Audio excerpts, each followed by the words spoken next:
Let's bring in Ken Buck from House Judiciary.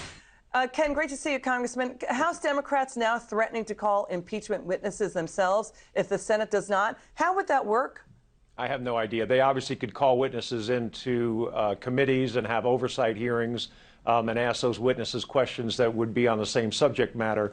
But this is clearly a fishing expedition. If the House Democrats felt so strongly, they could have called these witnesses. They could have had these witnesses. They could have gone through the court proceedings to force these witnesses to testify over any privilege, or at least had a ruling by the court as to whether privilege would have applied.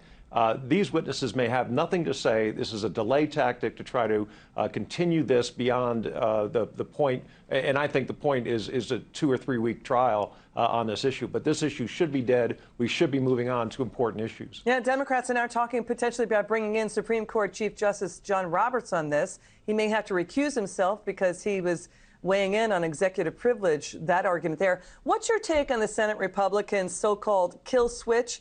A rule that would let Trump's team ask for a motion to dismiss the articles fairly quickly after some evidence has been presented, because the Democrats say they have overwhelming evidence that the president did halt aid to Ukraine to force it to look into the Bidens.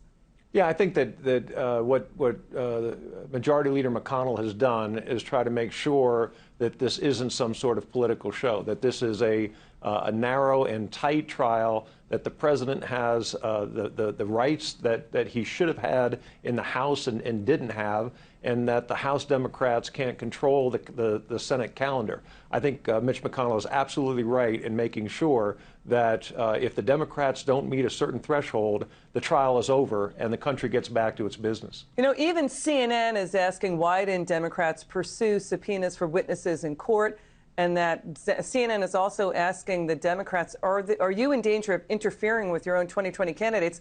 And I want to get to this. House Intel Chair Adam Schiff, he's a lead manager. He accused the CIA and the NSA of withholding information about Ukraine. He didn't give any evidence of that. Schiff also dodged questions on ABC this week about the credibility of Lev Parnas, the Democrats' new witness. Parnas is under indictment on federal charges, including making false claims. Critics say he wants to get some leniency. What's your reaction on Adam Schiff here? Well, I think that Adam Schiff had his opportunity and he blew it. He did not present a strong case. He presented a very weak case. It was a partisan vote in the House.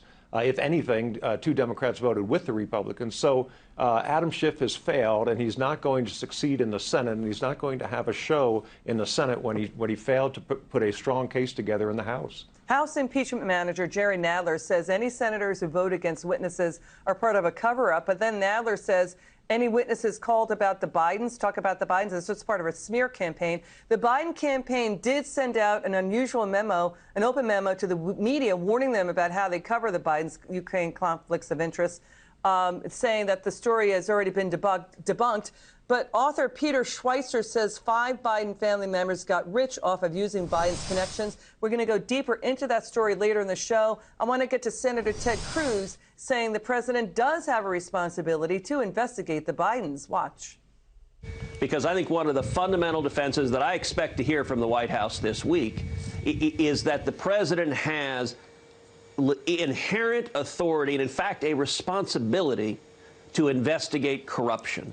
And when you look at what happened with Joe Biden and Hunter Biden, there is at a minimum a prima facie evidence of corruption. Your reaction to that? I think let me push back. Democrats are saying this is not material to the articles of impeachment themselves, the Hunter Biden story.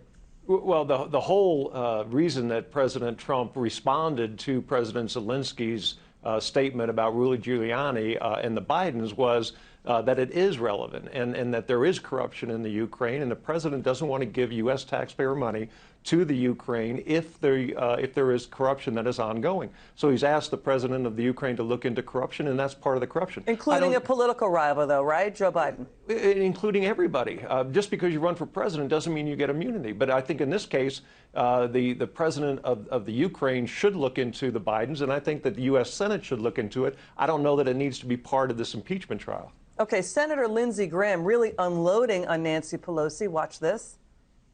Well, to my friends on the Democratic side, you know, I like Nancy Pelosi. I've known her for years, and I think she is a very religious person. But when it comes to Donald Trump, Nancy Pelosi may pray for him privately, but she's orchestrated the Church of Holy Hell. From the time Trump has been sworn in to now, it's been one thing after another. Yeah, I mean, Nancy Pelosi admitted that impeachment started with the Mueller probe 2.5 years ago. Your reaction to the holy hell characterization? Well, I think the impeachment agenda started before the president was even sworn in. All these Democrats avoided going to the swearing-in ceremony, the inauguration. They have been talking about impeachment since day one. There have been newspaper headlines, let the impeachment begin from day one. It's bad. Congressman, great to see you. Thank you for joining us tonight. Thank you.